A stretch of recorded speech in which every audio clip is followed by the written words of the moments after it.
আমরা আছি এখন উত্তর সিপাহীপাড়া গ্রামে। এই গ্রামে 4টা যুবক সাগর পথে মালয়েশিয়া পাড়ি দিয়েছে। আমরা যেমন পরিবার সূত্রে জানতে পারছি। কেফাতুল্লোর বাপ আর পর না কেফাতুল্লো মালিক হালি 3টে বাদে আর বাবু বাইরে আর নজানি আর বাবু মুশকিল প্রশাসন আছে তোরা অনুরোধ করছি আর বাবু আয়োজনে ফাই। আমরা এই মুহূর্তে যার সাথে কথা বলছি সে হচ্ছে নুরুস সাফার বড় ভাই। তার সাথে আমরা একটু কথা বলবো। ওরা কখন চলে গেছে? খালি নরহর 3টার সময়। কাউকে বলে গেছে না?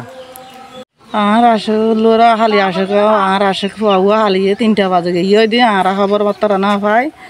এখন আরে মারা বগুনে হরে গিয়ে তো আইনা ভাই খবর হতে হতে হতে মালয়েশিয়া গিয়ে আমার মানুষ নিয়ে হয়। কাল দুপুর 3টায় গেছে। কাল দুপুর 3টায়। তারা কি কিছু বলে গেছে? কিছু বলে নাই আমাদের। তাদের কি এখনো কোনো খবর আছে? এখনো কোনো খোঁজ পাই নাই। এখন খবর না পার বা পুত বগুন তো আইতে গিয়ে এখন আর খবর না পাই টেন না ফাঁসে বলে হর দুনির আর বগু তো আইসে আর খবরই না পারে। এখন আজ তো আর দেখো এখন খবর না পারে দুঃখ হানো যায়। আর বেশি অত্যন্ত গরিব মানুষ। এখন আর তুমি দিউর খানো সাইনিয়ে দি ফুয়া চড়াই পেলাই এখন আর ফুয়াবো আর দেওয়া করে আর গিয়ার হাসা আর অনুরোধ করতে চাই এখন আর ফুয়াবো আমি ফাইফে আনি।